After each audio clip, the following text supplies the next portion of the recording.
নমস্কার বন্ধুরা, ৭০ বছর পর এক বিরল যোগ রাখি পূর্ণিমার দিন ঘটতে চলেছে বছরের সর্বশেষ চন্দ্রগ্রহণ। এই চন্দ্রগ্রহণ নিয়ে উত্তেজনার পারদ চড়তে শুরু করেছে দেশ জুড়ে। যেহেতু রাখি পূর্ণিমার দিনই চন্দ্রগ্রহণ, তাই অনেক বন্ধুর মনেই প্রশ্ন রয়েছে, ভাইয়ের হাতে রাখি পরানো যাবে তো? এছাড়াও এই দিনেই কিন্তু ঝুলন পূর্ণিমা রয়েছে, ঝুলন যাত্রার সমাপন, তাই এই দিনে রাধাকৃষ্ণের পুজো করা যাবে কি? সমস্ত প্রশ্নের উত্তর থাকছে আজকের ভিডিওতে। তার সাথে জানিয়ে রাখি, ব্লাড মুন দৃশ্যমান হতে চলেছে বেশ কিছু জায়গায়, মানে লাল রঙের চাঁদ দেখা যাবে চন্দ্রগ্রহণের সময়। তো জেনে নেওয়া যাক শুভ সময় কতক্ষণ থাকছে, কোন সময় রাখি পরাবেন, কোন সময় পুজো পাঠ করবেন, পূর্ণিমার পুজো পাঠ, চন্দ্রগ্রহণ কখন শুরু হবে, কখন শেষ হবে, সূতককাল কতক্ষণ থাকছে, ভারত ও বাংলাদেশে গ্রহণ দেখা যাবে কিনা, এছাড়াও কোন কোন জায়গা থেকে দেখা যাবে, গ্রহণ চলাকালীন কি করবেন, কি নিষেধ রয়েছে, আর গর্ভবতী মহিলারা কি কি সতর্কতা অবলম্বন করে চলবেন। তো চলুন বন্ধুরা, আর দেরি না করে ভিডিওটি শুরু করা যাক। যদি আমার চ্যানেলে নতুন হয়ে থাকেন অবশ্যই চ্যানেলটি সাবস্ক্রাইব করে এবং ভিডিওতে একটি লাইক করে শেষ পর্যন্ত সাথে থাকবেন। আশা করি ভিডিওটি আপনাদের জন্য খুবই হেল্পফুল হবে। ভিডিওটির মূল পর্বে যাওয়ার আগে প্রত্যেক দর্শক বন্ধুকে জানাই শুভ রাখি পূর্ণিমা। কে কোন জায়গা থেকে দেখছেন বন্ধুরা অবশ্যই কমেন্ট বক্সে জানাবেন। শ্রাবণ মাসের পূর্ণিমা তিথিতে রাখি পূর্ণিমা উৎসব পালিত হয় প্রতি বছর, তবে এই বছর তা ভাদ্র মাসে পড়েছে।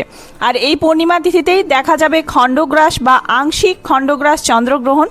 এমন একটি মহাজাগতিক ঘটনা এটি, যখন সূর্য, পৃথিবী এবং চাঁদ একই সরলরেখায় আসে, কিন্তু পুরোপুরি নয়, তাই আংশিক খণ্ডগ্রাস চন্দ্রগ্রহণ দেখা যায়। যখন পৃথিবীর প্রচ্ছায়া বা মূল ছায়া চাঁদের শুধুমাত্র একটি অংশে পড়ে, তখনই চন্দ্রগ্রহণ শুরু হবে। যেহেতু রাখি পূর্ণিমার মধ্যেই এই চন্দ্রগ্রহণ দৃশ্যমান হবে, তাই আমরা প্রথমেই পূর্ণিমার সময়সূচি জেনে নেব এবং তারপরে চন্দ্রগ্রহণের সময়সূচি জানাচ্ছি।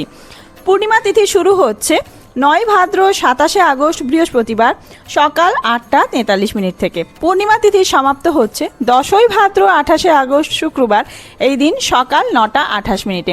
এই পরিস্থিতিতে উদয় তিথি অনুযায়ী ১০ ভাদ্র ২৮ আগস্ট শুক্রবার এই দিনেই কিন্তু রাখি পূর্ণিমা রয়েছে, আর এই দিনেই বছরের সর্বশেষ চন্দ্রগ্রহণ দৃশ্যমান হবে।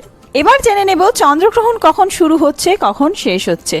২৮ আগস্ট শুক্রবার দিন এই দিনে গ্রহণ শুরু সকাল ৮টা ৪ মিনিটে।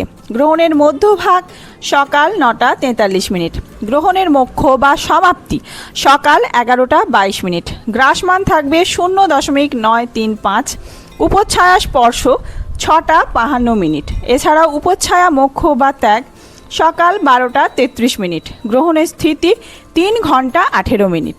কোন কোন জায়গা থেকে দেখা যাবে গ্রহণ? এই গ্রহণ Antarctica, Africa, Europe, Asia, Bharat মহাসাগর, আটলান্টিক মহাসাগর ও প্রশান্ত মহাসাগরে দৃশ্যমান হবে। গ্রহণের স্পর্শ বা আরম্ভ ইউক্রেন, তুর্কি, সৌদি আরব, ইয়েমেন, মাদাগাস্কার, রাশিয়ার পশ্চিমাঞ্চলে, ভারত মহাসাগর ও আফ্রিকার পূর্বাঞ্চলে দৃশ্যমান হবে। এছাড়াও গ্রহণের মোক্ষ মানে সমাপ্তির সময় আলাস্কার বেশ কিছু অঞ্চলে, নিউজিল্যান্ড এবং প্রশান্ত মহাসাগরে দৃশ্যমান হবে। ভারত এবং বাংলাদেশ এই দুই জায়গাতেই এই গ্রহণ দৃশ্যমান নয়, তাই কোনোভাবেই ভারত ও বাংলাদেশে এই সূতককাল কার্যকরী নয়। পরিষ্কারভাবেই লেখা রয়েছে ভারতে অদৃশ্য, এছাড়াও এই গ্রহণ বাংলাদেশেও অদৃশ্য থাকছে। তাই কোনো রকম সূতক বিধি না মেনে আপনারা অন্যান্য পূর্ণিমা তিথির মতোই এই রাখি পূর্ণিমা তিথি বা ঝুলন পূর্ণিমা তিথি ঠিকঠাকভাবে পালন করতে পারবেন। পুজো পাঠ সমস্ত কিছুই করা যাবে বিধিনিষেধ ছাড়াই। আর জানিয়ে রাখি, রাখি বাঁধার শুভ সময় কি রয়েছে, আর আপনারা রাখি পূর্ণিমা দুদিনই রাখি বাঁধতে পারবেন কিনা। হ্যাঁ, আপনারা দুদিনই রাখি বাঁধতে পারবেন। বৃহস্পতিবার ৯ ভাদ্র ২৭ আগস্ট এই দিনেও রাখি বাঁধতে পারবেন। এই দিন যেহেতু পূর্ণিমা তিথি সকাল ৮টা ৪৩ মিনিট থেকে শুরু হচ্ছে, এই সময়ের পরবর্তী সময়ে আপনারা রাখি বাঁধতে পারেন সূর্যাস্তের আগে পর্যন্ত। আর যারা ১০ ভাদ্র ২৮ আগস্ট শুক্রবার দিন এই দিনে রাখি বাঁধতে চান, তারা সকাল ৯টা ২৮ মিনিটের মধ্যে রাখি বেঁধে নেওয়ার চেষ্টা করবেন, অথবা আপনারা সকাল ৭টা ৫২ মিনিট থেকে সকাল ১০টা ১৯ মিনিটের মধ্যেও রাখি বাঁধতে পারেন। আসলে এই দিনেই পূর্ণিমার পালনই রয়েছে। এই দিনেই রাখি বন্ধন উৎসব, সৌভাগ্য পূর্ণিমা, রাখি পূর্ণিমা, ঝুলন পূর্ণিমা সমস্ত কিছু রয়েছে। আর পূর্ণিমা তিথির আগের দিন, অর্থাৎ যেই দিনে পূর্ণিমা তিথি লাগছে ২৭ আগস্ট বৃহস্পতিবার দিন, এই দিনে যদি আপনারা পুজো করতে চান, তাহলে প্রদোষে সন্ধ্যা ৫টা ৫৯ মিনিট থেকে শুরু করে রাত্রি ৭টা ৩৫ মিনিটের মধ্যে শ্রী শ্রী সত্যনারায়ণ ব্রতের শুভ সময় থাকছে। এই সময়ের মধ্যে আপনারা শ্রী শ্রী সত্যনারায়ণ পুজো করতে পারেন। যদিও গ্রহণ ভারতে অদৃশ্য, তাও যারা গর্ভবতী মহিলা রয়েছেন তাদের কিছু বিধিনিষেধ মেনে চলা উচিত। কি করবেন? গ্রহণের সময় ইষ্ট দেবতার নাম, মহামৃত্যুঞ্জয় মন্ত্র বা অন্য কোনো পবিত্র মন্ত্র জপ করুন, এতে মানসিক শান্তি মেলে। রান্না করা খাবার বা পানীয় জলের পাত্রে তুলসী পাতা দিয়ে রাখুন, যাতে তা পবিত্র থাকে। গ্রহণ শুরু হওয়ার আগে এবং গ্রহণ সম্পূর্ণ হওয়া বা শেষ হওয়ার পরে ভালো করে স্নান করে নেওয়া উচিত। গ্রহণ কেটে যাওয়ার পর গরিব, অভাবী, দরিদ্র মানুষকে অন্ন, বস্ত্র দান করলে অত্যন্ত শুভ ফল মেলে। ঘর পরিষ্কার রাখুন। গ্রহণ শেষ হলে পুরো ঘর বাড়ি ও ঠাকুরের আসন গঙ্গাজল ছিটিয়ে পরিষ্কার করে নিন। গ্রহণের মধ্যে কোন কাজগুলি ভুলেও করবেন না। গ্রহণের সময় রান্না করা বা খাওয়া দাওয়া করা নিষেধ বলে ধরা হয়েছে। আপনারা কোনোভাবেই আগুনের সামনে যাবেন না যারা গর্ভবতী মহিলা রয়েছেন।